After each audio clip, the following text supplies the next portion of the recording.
Hey, this is Eric, and thanks so much for joining me for this session on Did a Robot Write This Report? Managing AI Cheating.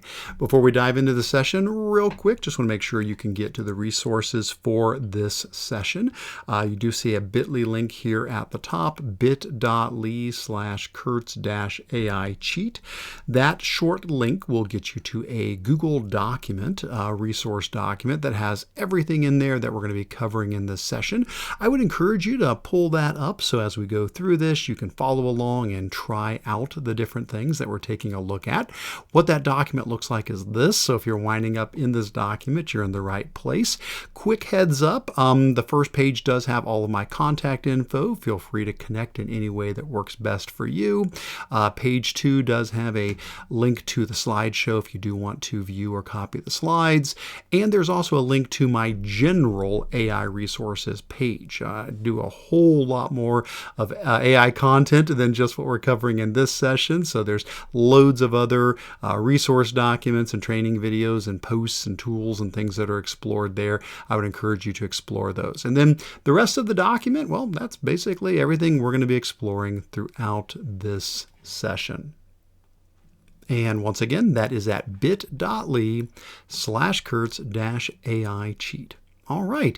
Well, with that said, let's talk about what we're covering in this session. So basically, this is a session dealing with academic integrity, dealing with students using artificial intelligence to cheat. And, well, what can we do about that? How can we address that? So that's going to be the approach for this session, is to talk about the issue and then really just run through a whole bunch of ideas on ways that we can help mitigate that. So let's go ahead and get on into this. So first of all, let's kick it off with a little quick discussion about academic integrity. So generative AI is a powerful tool. It's a great thing. I'd say the vast majority of the sessions I do on AI are very positive. It's like, how can AI help you as a teacher? How can AI help your students? So, and that's good. I mean, I absolutely want to push the needle toward the positive. But unfortunately, it can be misused. It's a powerful tool, and a hammer can be used to build, a hammer can be used to destroy. Well, same thing with AI. It's a tool, it's powerful. So it could be misused to violate academic integrity policies. A student could use AI to cheat, to write papers for them, to do their work, to provide answers. Lots of different possibilities there. So just as a very, very simple example, let's say that a student has an assignment where they need to write a persuasive essay on the topic, why school should start later in the day for middle school students. And so they're an 8th grader, they need to write this essay. Yeah, they could go to, a tool like ChatGPT or Gemini or Claude or whatever the case might be. I'll just pop over to ChatGPT for an example. And I could drop that in. I could drop in something saying, hey, using this uploaded rubric, and that's a cool thing. I mean, you could upload a rubric, and I do have one here. Let's go ahead and just attach a file. We'll go ahead and upload from my computer. I've got an 8th grade persuasive writing rubric here. So the student could take the rubric that you've given them for the assignment and could say, hey, using this rubric as a reference, write me a 250-word persuasive essay on the topic. Why should school start later in the day for middle school students? Write the essay in the style and the voice of a typical 8th grade student, and at a quality level that would earn a 3 on each of the rubric criteria. Now, in that case, it's a 4-point scale. So this is a student saying, listen, I don't need an A. Just, give me a decent score on this. Include a few grammar mistakes. You could even throw something like that in there to make it appear a little bit more realistic. And that's pretty much it. You drop that in. Oh, hey, we're even getting 2 versions. How nice of ChatGPT giving us 2 options here to pick from. A lot of times it just gives you 1, but sometimes it does do that. But there you go. As simple as that. Boom. I could come in and copy and paste and use one of those. So that's the idea behind this is, yeah, AI is on one hand very positive. You can use it to create content and help provide support and give feedback and save time and personalize learning. But yeah, it also could be used inappropriately. So how can we manage this? And it's important that we talk about this. If we're going to roll out AI into our schools, which, listen, I mean, AI is here to stay. The genie is out of the bottle. It's not going back in. We do need to address AI. This is something that is an important part of education going forward. So we have to do it properly, though. We can't just say, hey, let's just roll this out. We do have to talk about these things. We have to say, okay, well, we know human nature. I get it. We know human nature. Students will, unfortunately, from time to time, will choose to misuse this tool. So how do we manage it? Well, I do want to say right up front, folks, this is a complicated topic. There's no easy answers. I am not going to give you the answer in the next, 45 minutes or whatever here. We're all learning. We're all working through this. So this presentation, basically, it's things that I've come across. It's things that amazing other educators have shared. It's suggestions, it's ideas, it's research. It's stuff that at the moment, as of today, while I'm recording this, I hope are hopefully helpful ideas. Having said that, I welcome your feedback. I want to learn from you. So please let me know. What are your suggestions? What are your thoughts? What are your questions, your comments, your opinions? Help me, help us all get better together. So just wanted to say that before we dive into here. I don't want to give any wrong idea about what we're going to be covering, but let's go ahead and do that. So we're going to dive on in. Basically from here on out, I'm just going to start running through a whole bunch of ideas of things that could potentially, hopefully, help us address the potential of academic integrity concerns with AI. So let's begin by talking about defining cheating. So if we're going to be telling students, hey, use AI to support you, to assist you, but don't cheat. That's good, but here's the thing. We probably need to take some time and make sure we're explaining what we mean by cheating with AI. Here's an example. Let's say that we're having students write a paper. Now, this doesn't have to be a paper. You could put any kind of assignment in place of that, but just for this example, let's say we're having students write a paper. Well, on one end of a continuum of cheating here, we would have the acceptable end where writing the paper by yourself with no help from AI, that would make sense. That's completely acceptable. You're writing the paper, you're not getting any help from AI. On the other end of this continuum, we could have something like having AI write your paper for you and you submit it as your own work. So clearly, I can't imagine anybody's going to argue with that would clearly be cheating. You're not writing the paper, you're having the AI write it and just putting your name on it. But so those are the extremes though. See, the thing is, there's a lot of other ways that you could use AI to assist or potentially cheat when it comes to doing a project like this. So let's think about all of these other possible ways that AI could be used on just a paper assignment. How about something like this? Using AI to brainstorm ideas for the paper. Is that cheating or not? Where would you put that on the continuum of cheating? Is it okay for the student to say, okay, I've got to write this paper. I'm just going to go to AI and get some ideas, get some thoughts, have it help me kind of brainstorm what to write about. How about something like using AI to provide feedback on how to improve the paper? So maybe the student's done writing and before they turn it in, they're like, hey, ChatGPT or Gemini or whatever, give me feedback on this. Anything you suggest that I might want to improve, what might I be able to do better on that? Where would you put that? Is that acceptable or not? Other things here, using AI to write an outline for the paper. I could totally see folks, coming down on different ends here. Somebody might say, absolutely not. That's not acceptable. That is cheating. We are teaching our students how to write outlines. If the AI does it for them, that's too much. I'm sure there's somebody else saying, nah, that's fine. I mean, if it just writes them an outline, I'm much more interested in can the student, flesh it out. Now, there's certainly some things here that I don't feel very comfortable with, something like using AI to write a rough draft of the paper. I mean, To me personally, I would put that more on this end, the not acceptable, because like, wait, hold on a second. The AI is like writing the rough draft, and now the student is just coming in and maybe cleaning it up, but the AI is doing most of the work, Or on the other end here, using AI to paraphrase portions of your writing. So it's like, okay, so you're writing it, but now the AI is coming in and cleaning everything up. Again, me, just personally, I would put that more on the not acceptable end. Well, here's the point of what I'm driving at. There's not a right answer to this.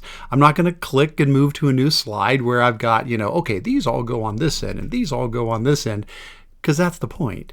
You need to figure that out. That is something that every educator needs to wrestle with and decide what is cheating in your class.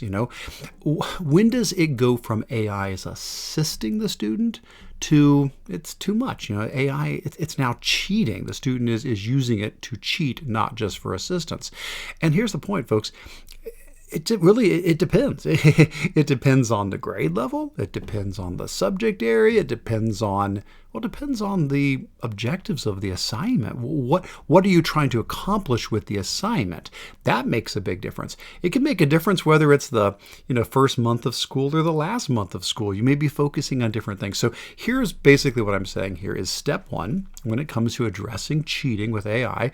Step one is define cheating. You need to wrestle with this. You need to decide in your class how much is too much. Now, again, we're talking about a paper, but you could apply this to anything. This could be a math problem. It's like, well, on one end, the AI just does the math problem. On the other end, you do the whole thing. But there's all these other options there. Maybe the AI does a similar problem and shows you how it's done. Or maybe the AI tells you if you got the answer right or not. Or maybe the AI helps with a step along the way. I mean, there's all these possibilities. You need to think, well, how much is too much? What is acceptable in my class for this assignment? And communicate that. Share that to your students. Let them know, here are my class guidelines. These are my class policies when it comes to AI usage. And then let them know, assignment by assignment. Maybe, maybe you're going to have it be a little different. Like, here's the baseline. This is the baseline. But for this assignment, you know what? This is a no AI assignment. Or this one, no, this one's a little different. Actually, do whatever you want with AI on this one. It's fine. But you've still got a baseline. The point is communicate that clearly to the students. If we're going to say, don't cheat with AI, well, we need to make sure we define what cheating is and explain that to our students. Okay, so that's one thing. Next up, another thing to consider when it comes to addressing cheating with AI is we might need to make some adjustments to our assignments and our assessments. Now that you know that AI exists, AI is out there, you might not be able to use the exact same assignments and assessments you've used in the past. Now, this is not a new concept. I mean, I think 15 years ago or so when Google search was becoming, all the rage, I remember teachers being frustrated and saying, I'm frustrated with Google.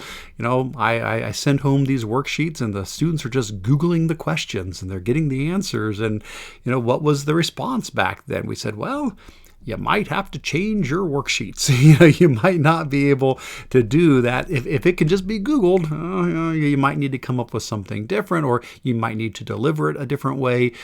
So this isn't new. Technology advances and we have to step back and rethink, how are we assessing student learning? Well, folks, it's no different now. So I'm curious, I'd love to hear, please feel free to share with me, how have you changed your assignments? What have you done differently, or what are you planning to do differently now that you know that AI is out there? There's a lot of possible things, just a few ideas. So one thing I would definitely recommend would be to AI test your own assignments to see how easily they can be done with AI. So before you send an assignment out to your students, go to ChatGPT or go to Gemini or Claude. Try it yourself. Pretend you're a student and try to cheat on your own assignments. Put in the directions, put in the rubric, whatever. See what it generates and see, how good of a job does it do? If it does a really convincing job, you might need to change that assignment a little bit more, and it also gives you a good kind of a feel for the sort of content that the AI tends to generate for that assignment. Other things to consider, create multi-stage assignments with several check-ins. Now, you probably already do this, but it's just worth stating.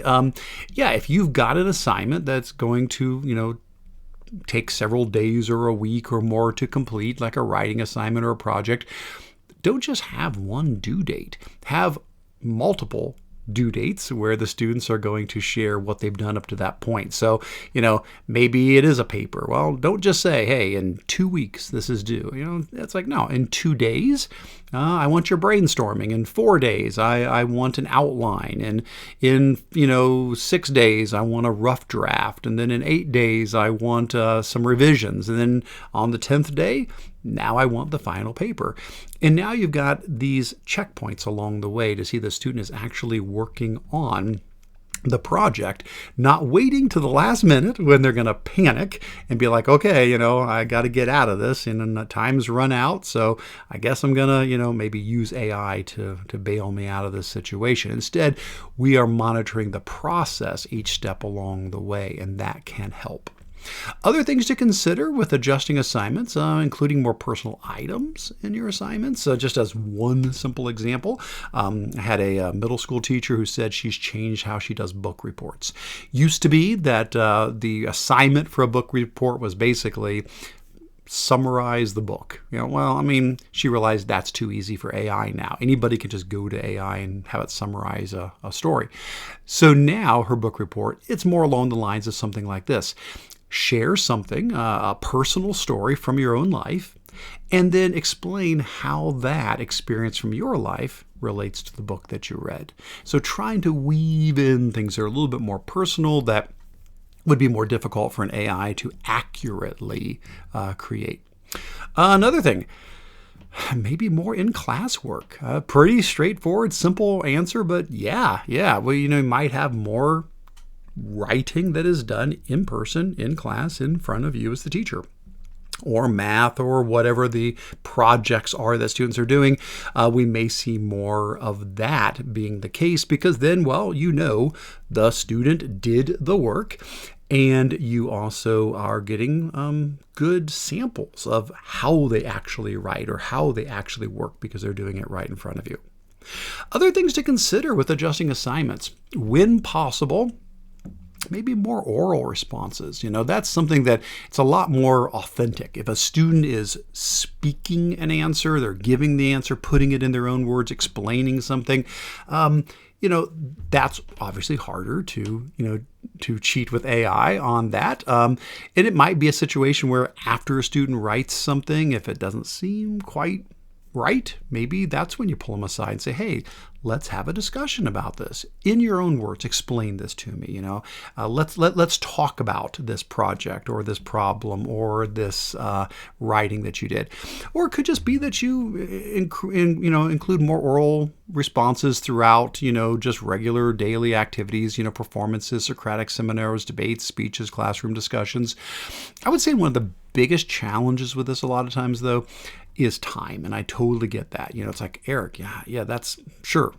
This sounds good, but it takes a lot of time to process oral responses. Let's say you're a middle school teacher or a high school teacher, and you've got 125 students. Well, if you said everybody is going to give an oral response to a particular, problem, if it's just 2 minutes apiece, wow.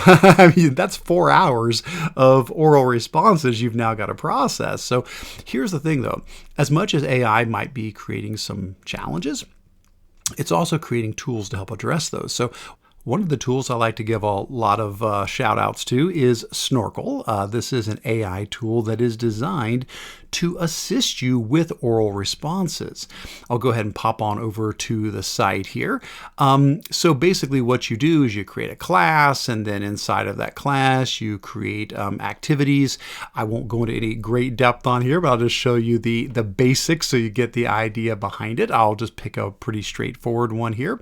Here's one that I did that was a math problem. This does not have to be math. You can do this with any particular subject area. It doesn't really matter. I'll zoom in a bit so you guys can see that a little bit better. Basically, you start by creating a problem. So in this case, it's a perimeter problem. You're trying to figure out the length or the width of a frame, knowing the length and the perimeter. So you create a problem in Snorkel, and then you tell the AI some key things. You tell it what is the subject. You tell it what is the grade level. You tell it what is the problem, and you tell it what you're looking for in the answer.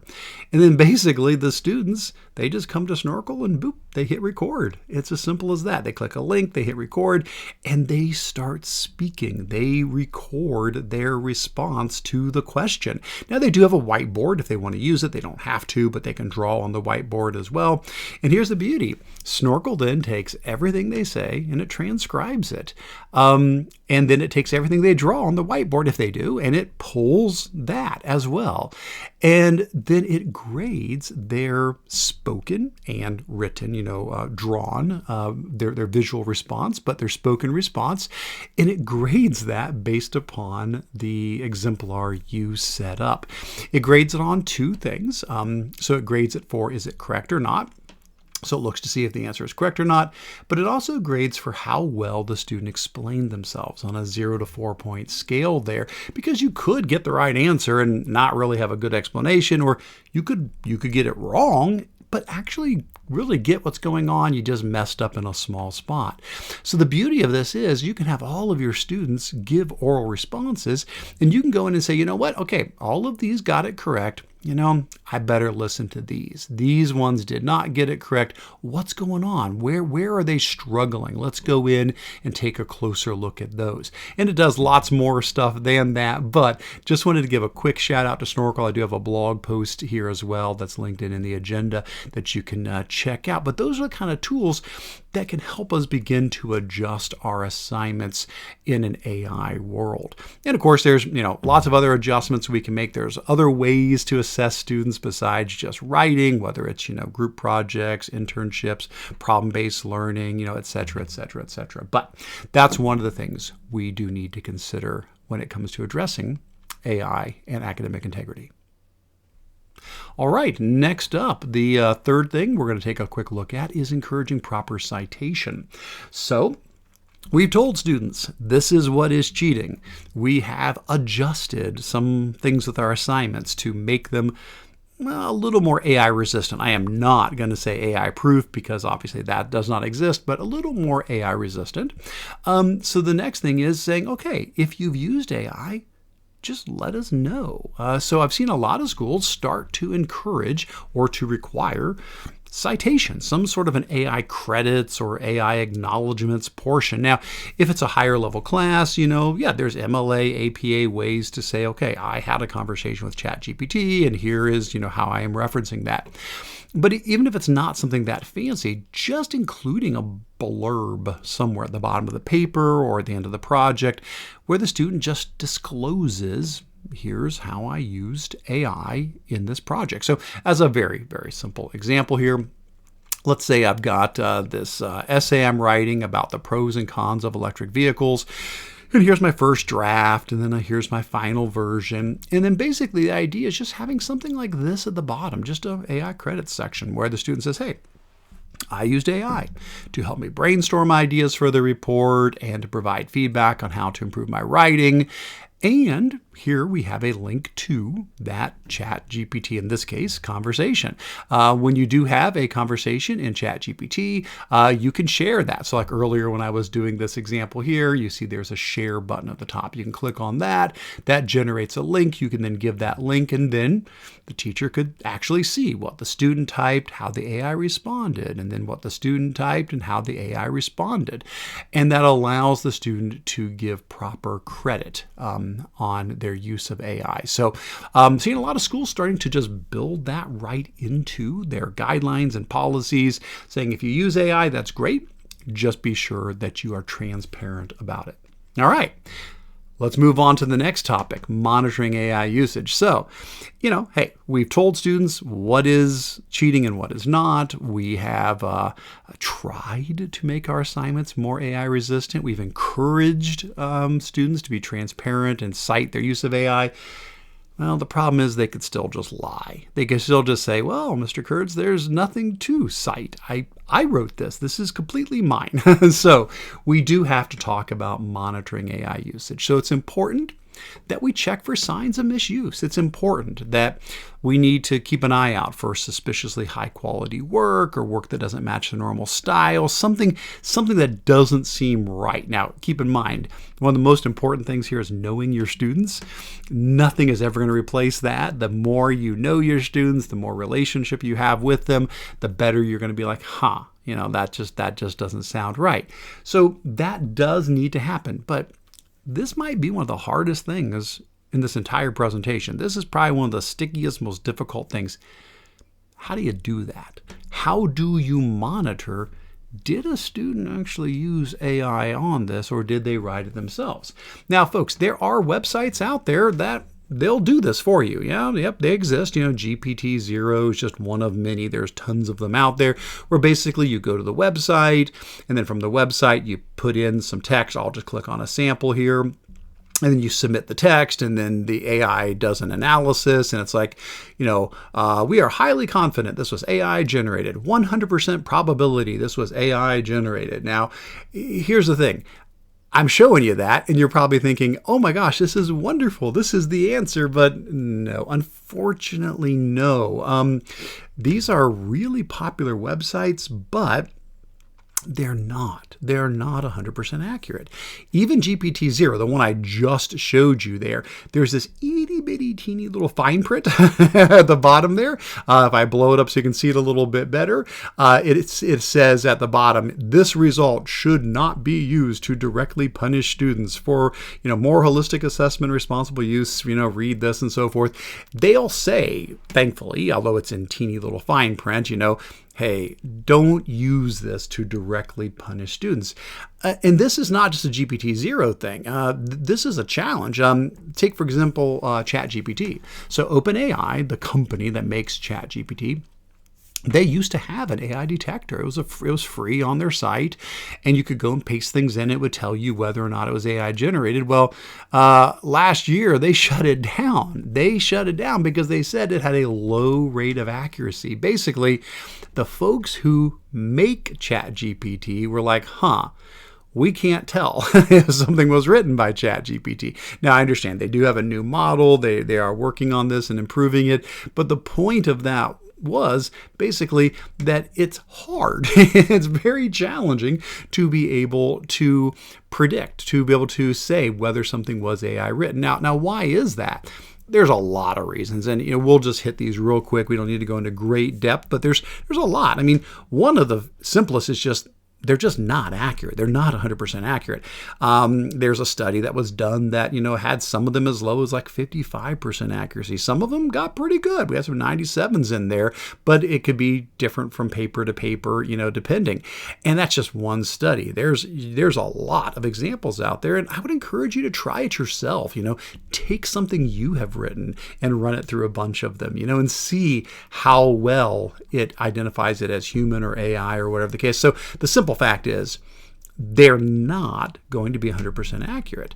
There's also some kind of challenges, like studies have shown that a lot of these AI detectors, they're biased against language learners. If somebody is maybe an English language learner and they're writing in English and it's not their first language, it will unfortunately often say, oh, this was AI generated when it wasn't. Same thing for autistic students. Students that are on the autism spectrum, their writing tends to get identified as AI more than it should by these tools. Other things, there's just lots of ways to kind of get around it, if you take what was created from the AI and you paraphrase it, or if you just use a better AI chat bot, they're getting better and better all the time, or if you just give it more advanced prompts, kind of like we did earlier, saying, hey, be sure to include some grammar errors, spelling errors, things like that. Or honestly, probably the most popular thing is just humanizing tools. There are dozens of these. You basically take what the AI generates, and then you run it through a second tool, a humanizing tool, and then you see these rates just plummet. They're just terribly inaccurate. The AI tools are not able to identify it as being AI written. So the problem is, when I look at all those, I think it's because they're working backwards. The problem with AI detectors, the way I like to think of it, is kind of like trying to unbake a cake. The point is, you're starting with the finished product, and then you're trying to go backwards.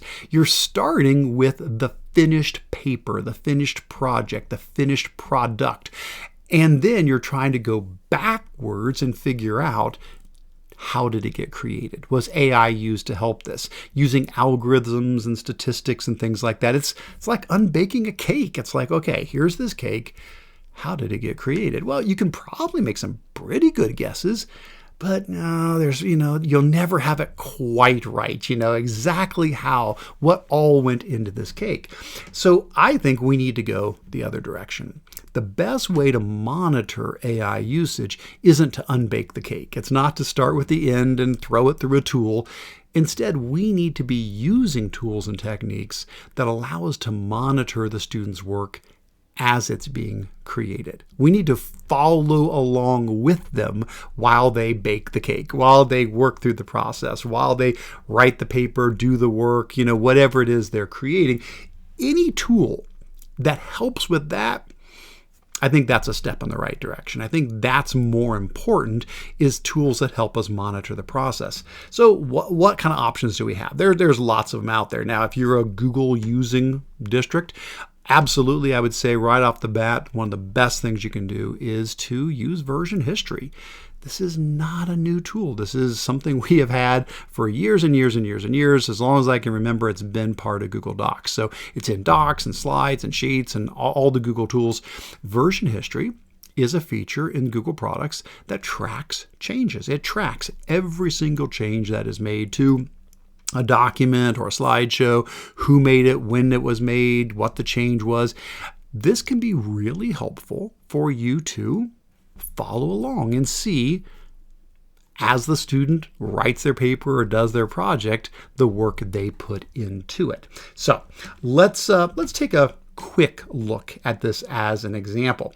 So I've got some documents. I'm going to pop these up and drag them on over here. These are not real essays. I'm not showing you student work. These are ones I created. So these are just from me, just grabbing all three of these. Let me drag them on over here. So all three of these look pretty much the same. You've got this essay from test user 1 about George Washington. Then here's test user 2 about George Washington, and test user 3 about George Washington. They look identical, but they're not. The first one from test user 1, I wrote the whole thing. I actually typed up every single word, everything. I typed the whole thing up, sat down, boom, typed the whole entire thing up letter by letter. The second one, though, from test user 2, I didn't type any of this. I copied and pasted the entire thing. No typing whatsoever. And then test user 3, I did half and half. I typed the first paragraph, then I pasted, then I typed, then I pasted, then I typed, then I pasted. So I pasted 3 of the 7 paragraphs there. How could you tell, though? Just looking at them, they look pretty much the same. Well, that's where version history comes in. So let's say we pop that open. To do that, we're going to go to the File menu. I'm going to head on down to Version History, and then I'm going to click on See Version History. And when I do that, it pops up this panel over here on the side. Now, there's these little arrows you can click on to expand out things. And basically what it lets you do is go all the way back to the very beginning of this document and then move forward, going along with the student, baking the cake. So basically I can move minute by minute by minute by minute by minute.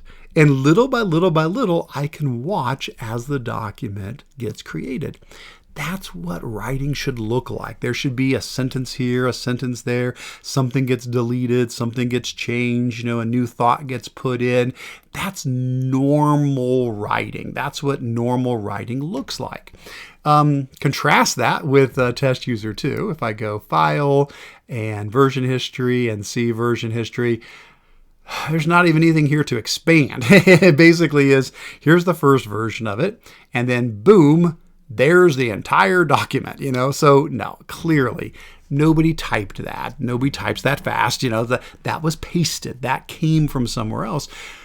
So now it's time to have a conversation. Now it's time to say, hey, let's maybe do that oral assessment, or, pull the student aside and say, well, hey, what's going on here? Where did this come from? And if they say, well, I wrote it, but I wrote it in a different tool. I wrote it in Microsoft Word, then I copied and pasted it.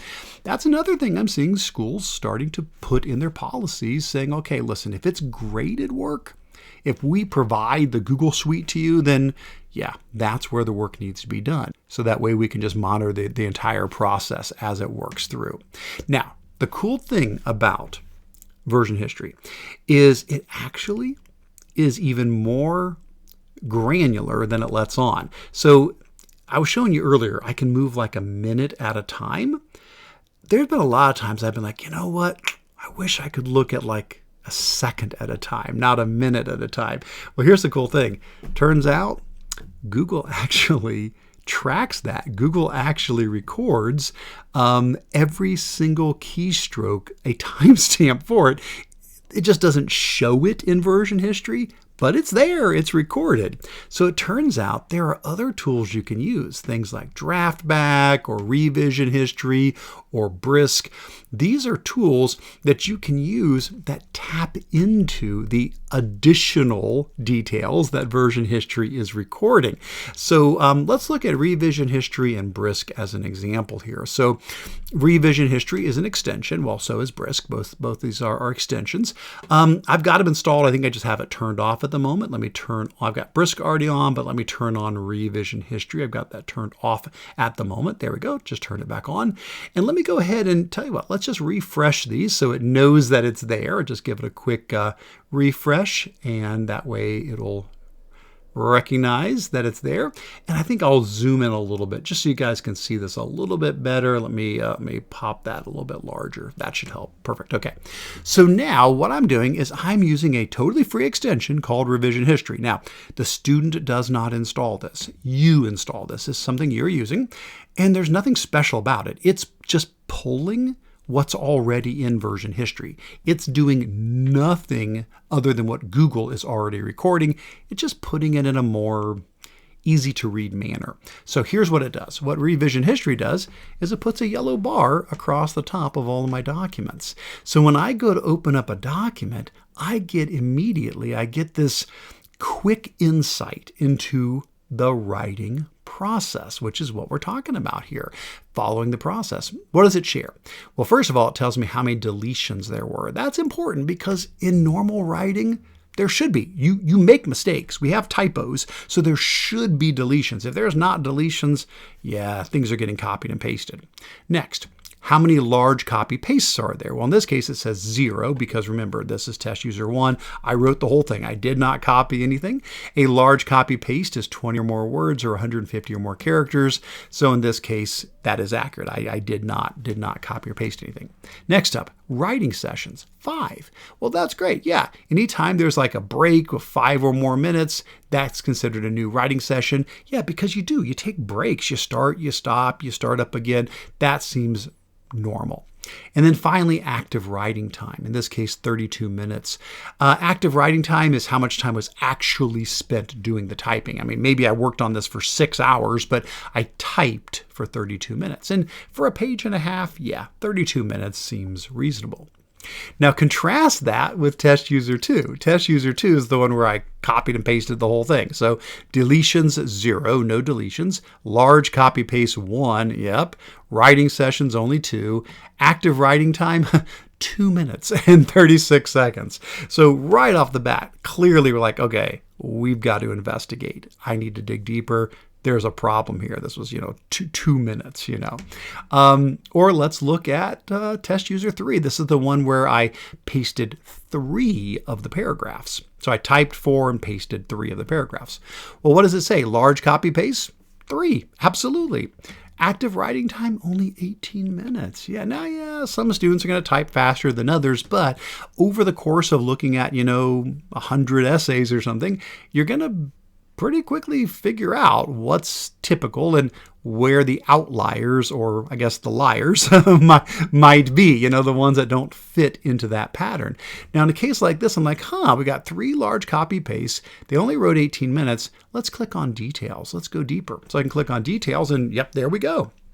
Here are the copy pasted segments. Here's the first paragraph I pasted. There's the second one I pasted. And there's the third one. And so I can see all 3 of those. And that helps me see, again, we're monitoring the actual process that's going into here, not just trying to use an algorithm to figure out whether it was AI written or not. Another tool I love is Brisk Teaching. Brisk Teaching does a ton of things. This is just one of the things it does. It can play back a video that shows you the version history, and it shows you any of the large copy and pastes that were done. So I do have Brisk turned on. Let's come over here and try it out. It's the little icon down here in the bottom. That's the little Brisk icon. If I give a click on that, one of the options is Inspect Writing. And when I click on Inspect Writing, what it does is it starts playing back a video. Now I'm going to slow this down just because it's a little too quick. We'll back it up just a hair there and start that up. So basically what it's doing is it's showing you the actual writing process. I can watch as the student is writing. These icons, though, indicate pasting. So here we come up on a paste. And boom, there it is. There's a paste. And now the student starts typing again and they pick up right after that. So this is an interesting way to be able to play back the actual version history, see everything the student typed, but also see where those pastes occurred in there. Now, you may say, that's great, Eric, but we don't use Google tools, Well, if that's the case, heads up, there are other tools out there. Yeah, I think the Google ones do lend themselves really well to this, but any tool that monitors the writing process can be helpful here. There's a great one called Class Companion. I've got a blog post on that, where as students are writing, it is monitoring if they paste things or if they are typing it themselves. Recently, I came across one called Roomy. I don't have a blog post on it yet, but that's where this image is from here. And again, it's a situation where the student does the writing in the tool, and because they're doing it in the tool, it tracks everything. It monitors all of the work they put into it, and it comes up with very detailed statistics on, how much work the student put in, whether or not this is something that appears to be, original to that student, or if they copied it from somewhere else. And so I don't want you to feel you have to just be a Google user. What I'm saying is look for tools that don't try to unbake the cake. Look for tools that monitor the process. Anything we can do to do that, that's going to move us closer to being able to identify authentic student work. All right. Next up, I know we talked earlier about the importance of having class guidelines to share with your students and say, hey, here's my AI guidelines. This is what you can and can't do with AI. At this point, now that you've seen all the things I've shared, maybe you're getting to a spot where you're ready to do that. You've got some good ideas now. Like, okay, I think I've got some good ideas of what I want to say for my students. But you're not exactly sure how to consolidate all of that. Well, the good news is there's a lot of people who have done a lot of really good work in this area. And in the agenda document, there's an entire section where I have a large collection of sample policies and guidelines. I've pulled a couple examples out here just real quick to click on, but if you go into our agenda document, and tell you what, I'll have to zoom back out. Sorry about that. I had zoomed in earlier. I'll zoom back out. There we go. If you go into our agenda document and scroll on down to the section on guidelines, looks like it's on page 6. You'll see that I have a whole section on frameworks that are more general, and then a section on specific guideline examples that are much more specific. You can click on these and look and see what other people have created for their class guidelines or their subject or grade level guidelines, and maybe use those as something to build from. Now, it's very likely your school district maybe creating a policy template that you can work from as well. That's fantastic. But just to show you a quick example here, I love this one that Dr. Tori Trust had shared. I thought it was a really good example of this sort of thing. Let me zoom in a little bit on it so we can see it a little bit better. Here's her example, and she's saying, hey, feel free to copy this, use it any way you want. I like the way she does it. She starts off by saying, this is what's allowable in my class, and then she does a whole section on what's not allowable. And I appreciate that. I like that it's not just don't. It's also, yeah, here's good ways to positively use AI. So she's saying stuff like, okay, in my class, you can use generative AI for brainstorming. You can use it to help generate ideas. Why is this helpful? Well, it can expose you to different ideas, etc. Then she does include, hey, keep in mind though, start with your own brainstorming first and then use generative AI to build on top of that. And then she runs through other things. Here's what you can use AI for. You can use it to help with writing support, and you can use it as a study aid, and she goes through that stuff. But then she has a whole section, what's not allowed. Here's what you can't do with generative AI in her class. And she runs through all of these and then explains why that is the case. So I think that's a really good example. You might not use that word for word, but maybe that would help inspire you as you're building your own. If you need a little more assistance, I do have a section in the document as well where I talk about questions to consider. I think I got about a dozen or so questions that you can go through as well. Those are included in the document if that helps you to kind of think through what should be included in your guidelines that you end up creating. Once you have those guidelines created, the next thing is make sure we educate our students about that. So definitely share with them what your guidelines are. Should explain to them positive uses of AI, but also explain what is inappropriate. And if you need some assistance with this, more good news.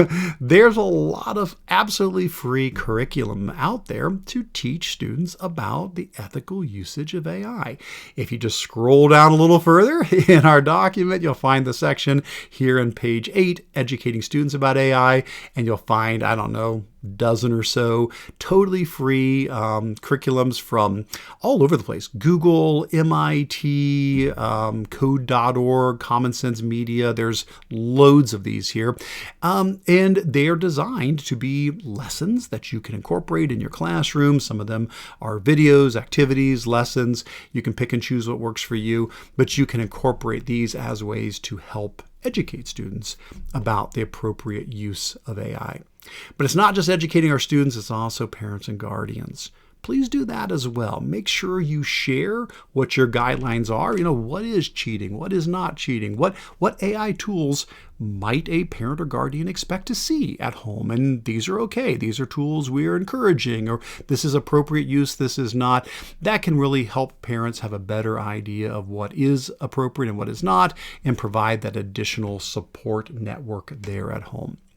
And then lastly, what I would say when it comes to addressing academic integrity is you need to stay informed.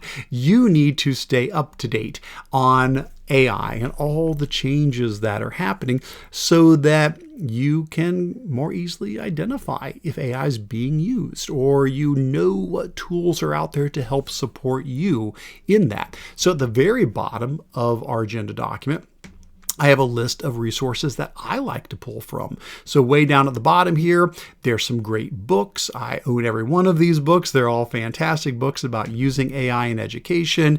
Maybe you're a YouTube person. Here's YouTube channels I watch to keep me in the loop.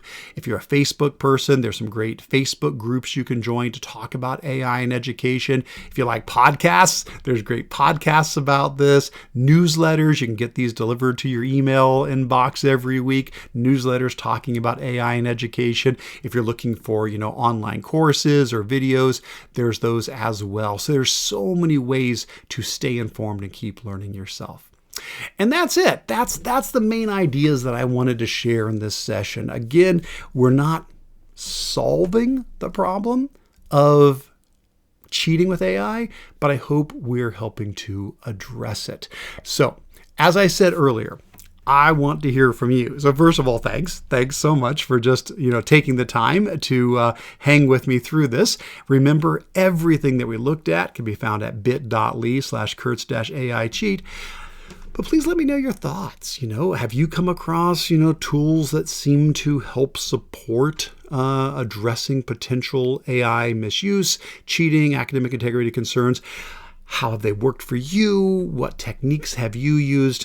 I would love to learn from you, and I will incorporate those ideas into this session going forward. Again, though, thank you so much for taking the time to learn with me here today. And for all my other resources, check out my blog at controlaltachieve.com and see all the options for connecting with me at bit.ly/CAA-connect.